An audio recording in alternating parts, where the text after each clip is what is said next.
September 7th, 2013. The NASCAR Sprint Cup Series field is suiting up for the Federated Auto Parts 400 at Richmond, the final race before the field is set for the chase for the Sprint Cup. The race went on as usual, under the lights, the drivers racing as hard as ever. Brad Keselowski, the reigning champion, had led most of the race past the halfway point. A few cautions came out, most for debris, a characteristic type of caution at the time.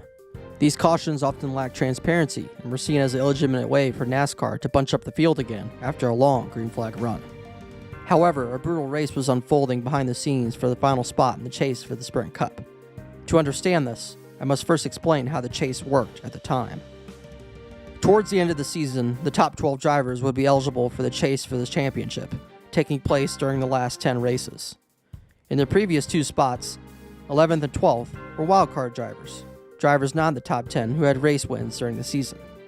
The points for the 12 drivers are reset, and whoever had the most points come the end of the race at Homestead Miami Speedway would be the champion. This race would decide the wildcard spots for the chase. Casey Kane locked up the first wildcard spot in the Hendrick Motorsports 5 car. The other wildcard spot, however, was up for grabs between Martin Truex Jr. in the Michael Waltrip Racing 56, Ryan Newman in the Stewart-Haas Racing 39, Jeff Gordon in the Hendrick 24, and Joey Logano in the Penske 22. Entering the race, Newman was behind Truex in points and needed to win, be 5 points ahead of Truex, or have Logano or Greg Biffle in the Roush Fenway Racing 16 be knocked down of the top 10 in points. Come lap 393, Newman had the fastest car. He had overtaken race leader Carl Edwards on speed alone, and it was sure that he would win. Gordon was ahead of Logano, who was 1 lap down. This would have knocked out Logano and Truex. Truex, with what looked like an assured Newman win, was running deeper in the field with little to no speed. Truex, however, had some help. Clint Bowyer in the MWR 15 was already locked into the chase on points and had nothing to lose. Brian Vickers was a part-time driver with, again, nothing to lose. And so, one of the most controversial moments in NASCAR history took place on lap 393. Clint Bowyer intentionally spun his car out in turn 4. From there, pit stops began. Newman led the field on a pit road but had a slow stop, relinquishing the race's lead to Carl Edwards in the Roush 99. Truex gained multiple spots on pit road, edging him closer to Newman in the standings, just 1 point back. However, the blatant race manipulation for MWR did not stop there. Crew chief for the 55, Brian Patty, called his driver Brian Vickers to come to pit road while the field was coming to the green flag. Vickers had already pitted before, which made this confusing to Vickers. Oblivious to what MWR was scheming behind the scenes, Patty convinced Vickers to come to pit road, saying he had a loose wheel. The points were now tied between Newman and Truex, precisely what Truex needed to get into the chase. Carl Edwards would go on to win the race.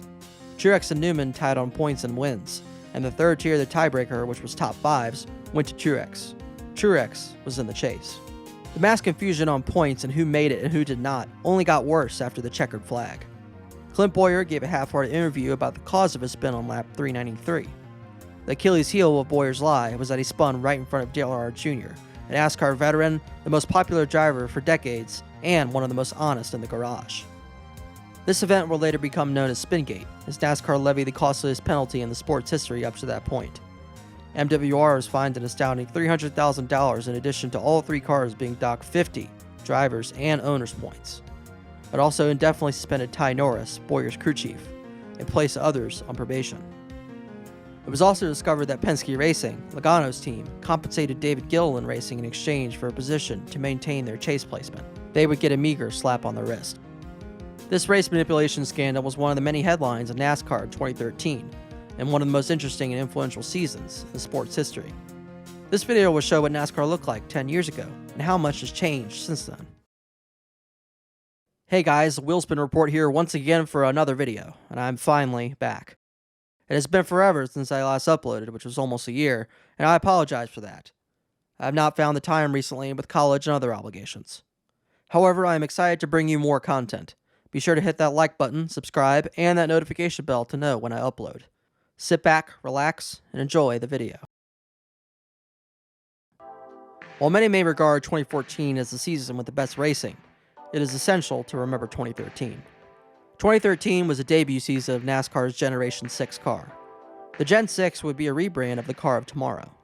Utilizing a COT chassis, 4 manufacturers would take to the field: Chevrolet, Toyota, Ford, and Dodge.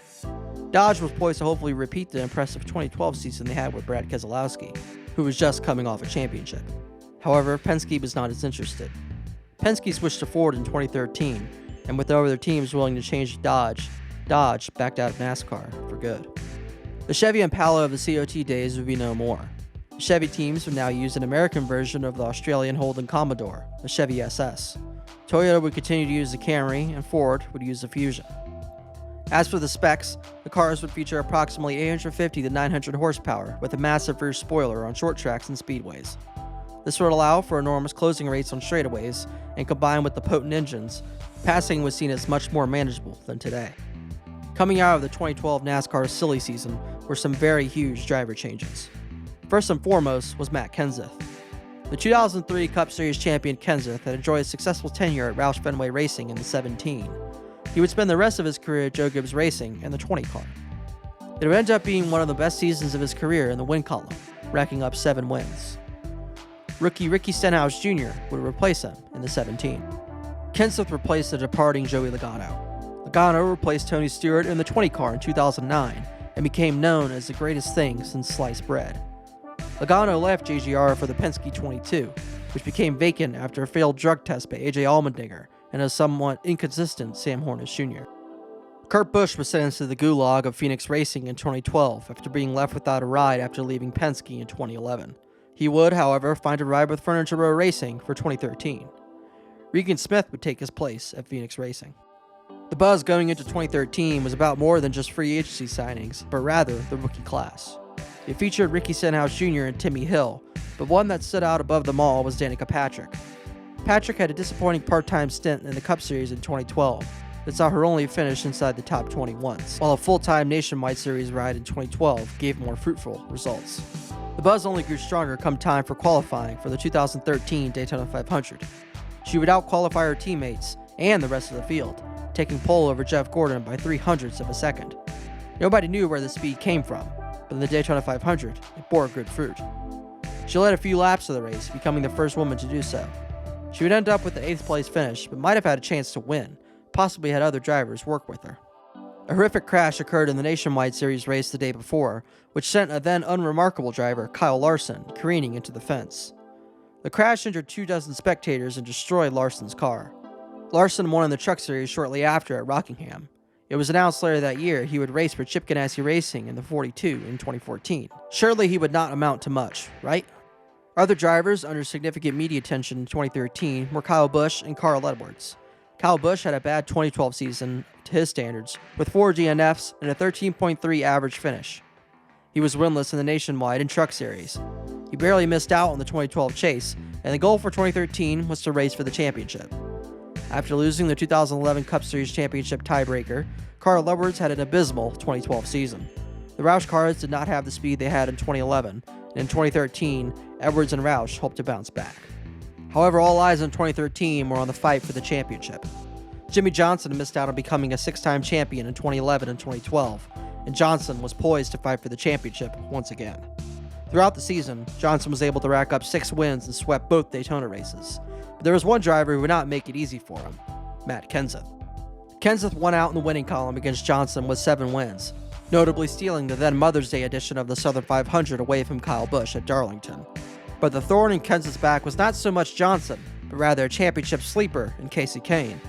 Kasey Kahne had a near championship winning season in 2012, and in 2013, he and his crew chief Kenny Francis looked to go one step further come Homestead. However, Kahne would only win 2 races at Bristol in the spring and the second Pocono race.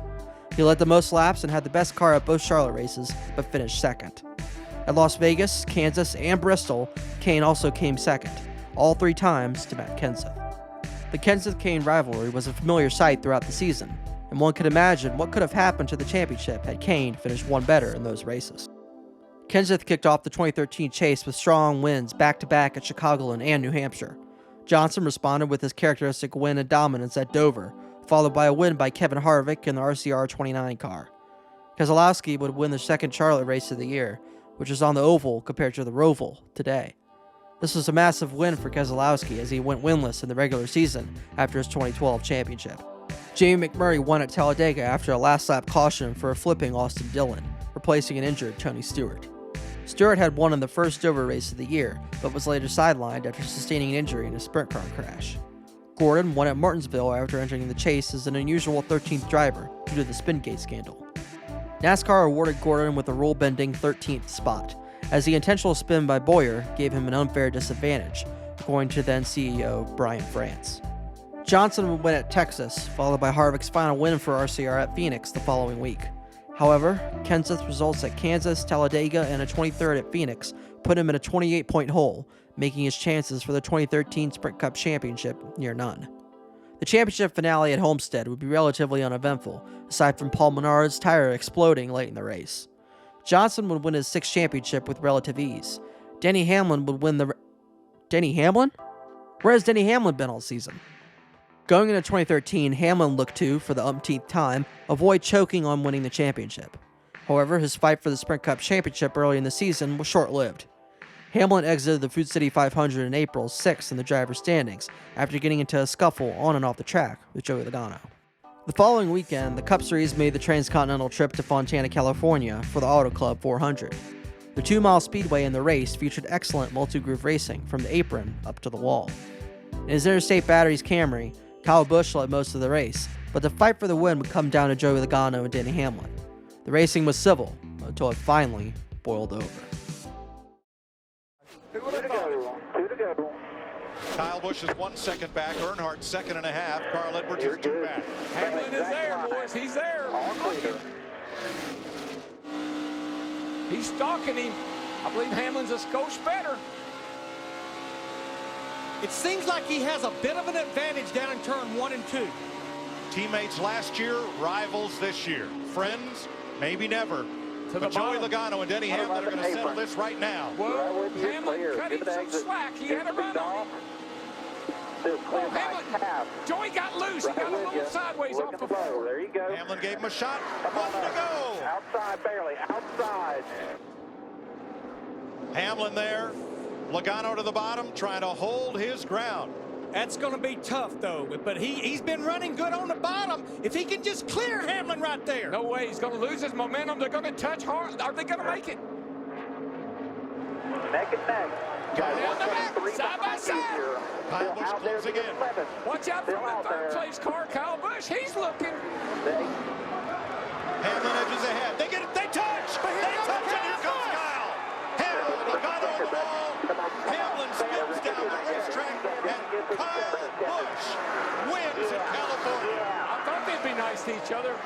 They weren't. Hard impact on the 11 car, head on. I don't like the looks of that. Hard hit to the inside wall for Hamlin. A bounce off the outside wall for Logano. The last lap collision between Logano and Hamlin paved the way for an easy victory for Kyle Busch, but set up a cascade of consequences for Hamlin and the 11 team. After colliding with Logano, Hamlin's car slid into the inside wall and impacted at an odd angle, resulting in a compression fracture in his spine. Brian Vickers and Mark Martin would trade the vacant 11 seat multiple times until Talladega, when Hamlin would make his long-awaited return. However, on a lap 26 pit stop, Hamlin had to be relieved by Brian Vickers. Hamlin's complete return would occur at the Southern 500, where he would finish an impressive second. However, Hamlin would always be different for the rest of the season. It seemed the wreck rattled him mentally, and he lost his mojo. Paired with lousy luck and controversy, he had an abysmal season until Homestead, when he finally redeemed himself by taking the win. Aside from Auto Club, 2013 had some very memorable moments. One of my personal favorites was the spring Talladega race, where Front Row Motorsports earned their first win by the hand of David Reagan and his teammate David Gilliland, coming home second. As a lifelong Casey Kane fan, 2013 was pretty painful to watch. Hey guys, the Wheel Spin Report here. I hope you enjoyed this video. I thought it would be a good idea to reflect on the often forgotten 2013 season, and hopefully give valuable insight to new sports fans who might want to learn a little about what was happening 10 years ago in NASCAR, also possibly giving lifelong fans a bit of nostalgia to the good old days. I should have appreciated those times more. Anyway, I hope to have another video coming out soon, so I did not keep you guys waiting so long like last time. Anyways, this has been the Wheel Spin Report. See you next time.